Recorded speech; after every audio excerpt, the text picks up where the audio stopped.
रामपुर नाम के एक छोटे से गांव में राजू नाम का एक 18 वर्षीय लड़का रहा करता था। राजू अनाथ था। उसकी माँ उसे जन्म देते ही चल बसी और उसके पिता ही उसे पालने के एकमात्र सहारा थे। जब राजू 8 साल का था तो उसके पिता किसी काम से जंगल गए और फिर कभी लौट कर नहीं आए। उसके बाद राजू पूरी तरह अकेला हो गया। राजू गांव की एक टूटी फूटी झोपड़ी में रहता था। उसके घर के पास ही गांव का सरपंच और उसकी पत्नी रहते थे। उनकी अपनी कोई संतान नहीं थी, इसलिए राजू के माता पिता के गुजर जाने के बाद उन्होंने ही राजू को पाला। ये लो राजू बेटा, ये खाना खा लो और अगर कम पड़े तो मुझसे आकर ले लेना। अरे मौसी, मैं कब तक आपके ऊपर बोझ बनकर बैठा रहूंगा? अब तो मुझे शर्म आती है। अरे बेटा, ये तुम कैसी बातें कर रहे हो?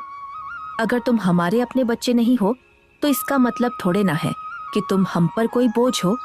आगे से ऐसी बात मत करना। चुपचाप ये खाना खाओ। यह कहकर सरपंच की पत्नी सीमा वहां से चली गई। राजू ने आराम से खाना खाया। खाने के बाद जब वह झोपड़ी से बाहर निकला तो सामने ही सरपंच दिखाई दिए। राजू ने उन्हें देखा और सीधे उनके पास जा पहुंचा। राजू बेटा, खाना खा लिया है ना?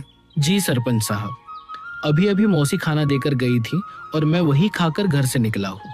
हाँ, अच्छा किया। अब तुम बड़े हो गए हो बेटे, अपना ख्याल रखना सीखो।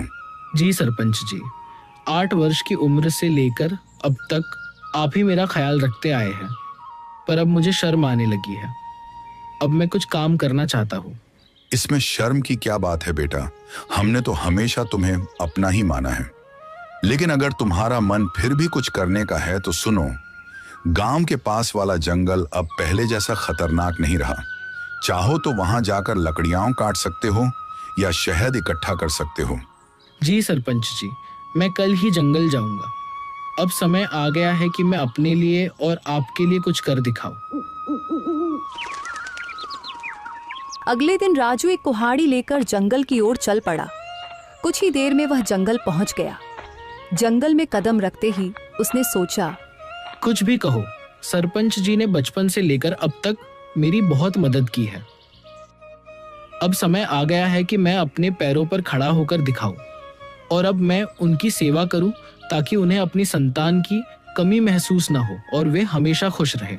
अभी राजू ये सोच ही रहा था कि अचानक उसकी नजर एक कोयल पर पड़ी जो उसे बड़े ध्यान से देख रही थी। अरे,